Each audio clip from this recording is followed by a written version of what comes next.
This week I'll be making over this glass door cabinet that's made of pine wood. As you can see, the wood was pretty damaged, but I really love the structure and I couldn't wait to get my hands on this one. So let's start with a bit of repair work and let's grab a few cans of paint to restore this rusty old lady. With a bit of wood filler, I repaired the damaged corner of the cabinet. I let everything dry and then tried to sand it in the original form. And all the other cracks and holes that in my eyes looked like little scars that made me reflect about all the things this cabinet must have gone through during her life were filled up with a bit of wood filler. Acting as a perfect band-aid, the wood filler made all the scars disappear, and I could already see that this cabinet was ready for a brighter future.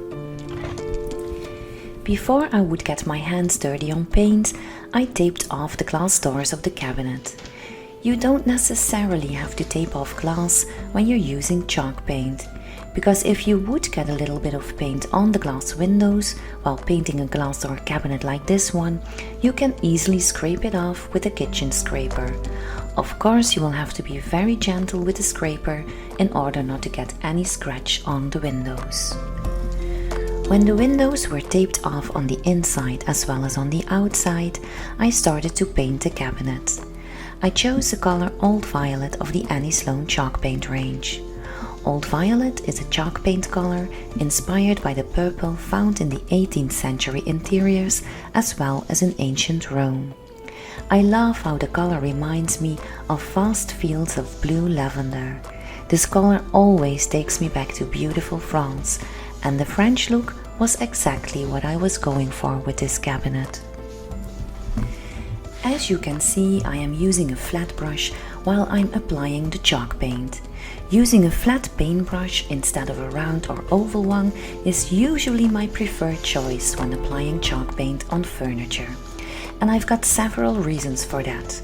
First of all, a flat brush allows for better coverage and helps evenly distribute the paint over the surface of the furniture. The broad flat bristles can hold more paint, allowing you to cover larger areas with fewer strokes. A second reason is better control.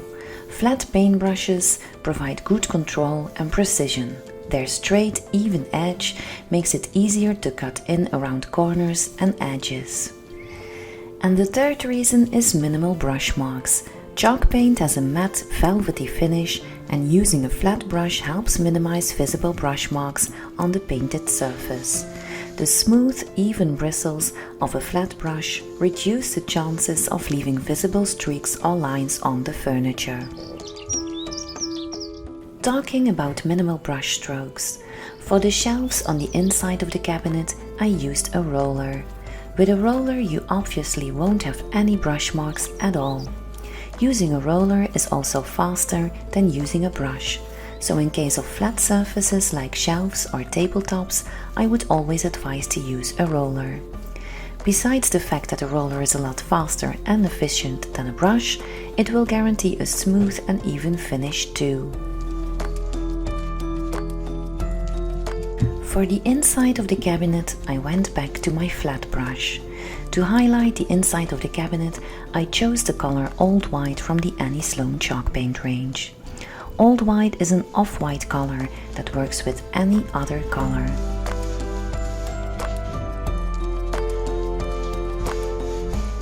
For light colors as this one, 2 coats might not be sufficient to give complete coverage. I applied 3 coats in total on this piece. And yes, there is my roller again.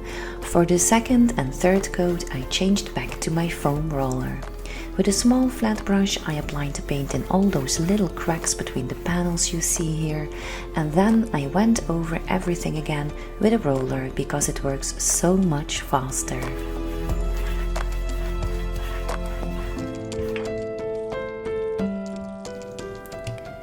I let everything dry overnight and then I applied this beautiful transfer called Somewhere in France. Remember what I said at the beginning of this video, the French look I was going for? Well, the Old Violet color definitely helps in achieving that look, but this transfer will be the cherry on the cake. or should I say, la cerise sur le gâteau.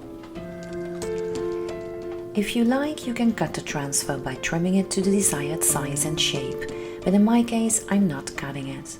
While I'm trying to look for the perfect position for my transfer, I placed it onto the surface with the backing paper still on. Once I made up my mind where I want the transfer to be, I removed the backing paper and gently stuck the transfer onto the surface with the adhesive side down. You definitely want to take your time to align it properly and to ensure it's positioned as desired. Then you can start rubbing or transferring the design on the surface using the wooden stick that comes with the transfer, or you can use a special burnishing tool. The process of rubbing with the stick on the paper will help transfer the design from the backing paper to the surface. When the design was transferred, I removed the backing paper slowly and carefully from one corner to the other. You can smooth out any air bubbles or wrinkles by gently rubbing over the design. You can also use a soft cloth or the burnishing tool to achieve a smooth and seamless appearance. A transfer can adhere to different kinds of surfaces, such as wood, metal, glass, fabric, and more. It's recommended to apply a transfer to a painted or sealed surface for optimal adhesion.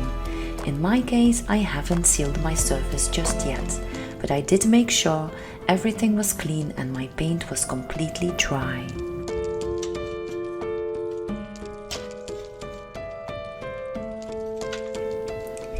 The next day I continued with this project by removing the painter's tape on the outside of the glass doors. Then I waxed the complete surface of the cabinet with clear wax.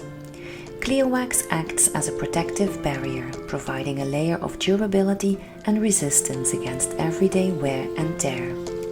It helps safeguard the painted surface from scratches, stains, moisture, and other potential damage. But it also acts as an optical improver of your work, since clear wax adds a soft sheen and depth to the finish, enhancing the natural beauty and texture of the paint. But besides the protective and optical reasons, clear wax also works as a base for colored waxes, like black wax and dark wax.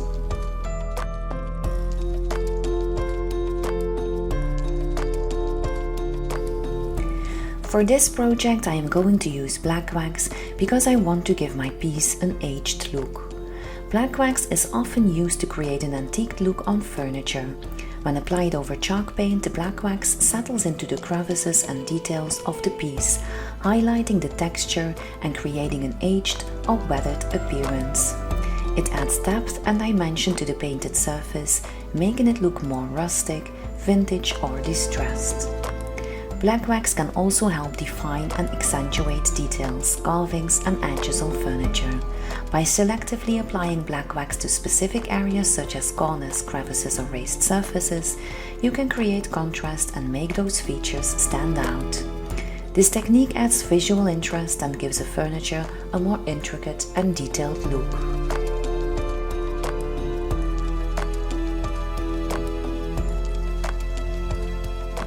When you want to add black wax to your piece, you always have to apply a coat of clear wax first.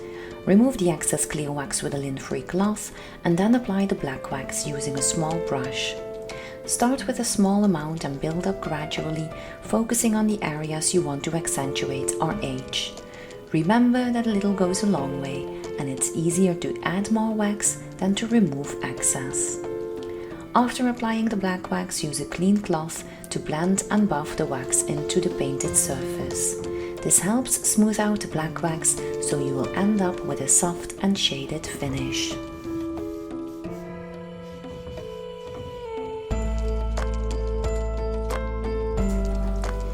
We are almost at the finish line with this piece, but although this cabinet hasn't won the race yet, I do think she deserves some gold.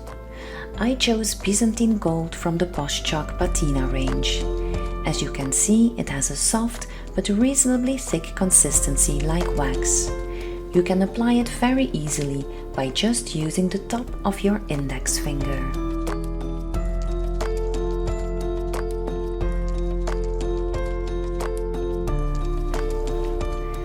As a final step, I wanted to add some golden stamps to the top of the cabinet and to the drawers.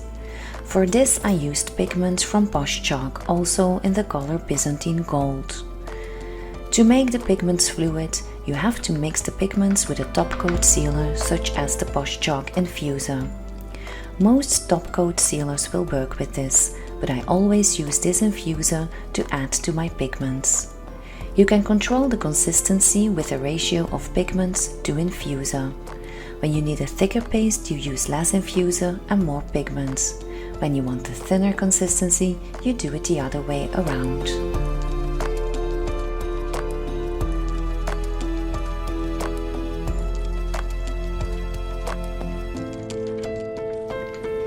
I grabbed a small foam roller to apply this beautiful golden liquid to the back of my Redesign with Prima stamp.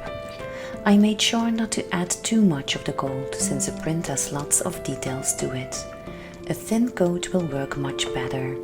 I did a little test on a piece of paper to know how much gold I needed on the stamp. I would really advise to always do a little test like I did, since this will also help you determine how much pressure is needed on the stamp. Then I applied gold again and handed it over to my cabinet. I placed the stamp firmly onto the piece and tried to apply even pressure. And then I repeated this process for the complete surface where I wanted my stamps to go.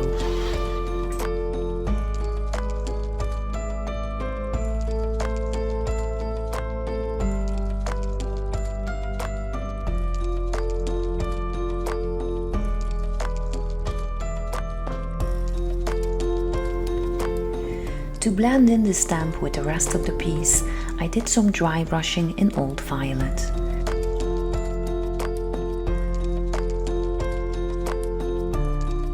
I reattached the hardware and applied a bit of black wax around the pools.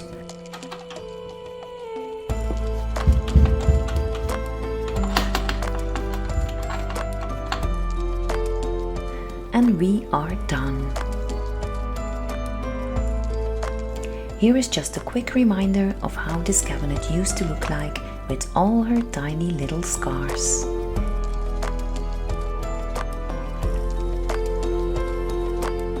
And here is how it looks now.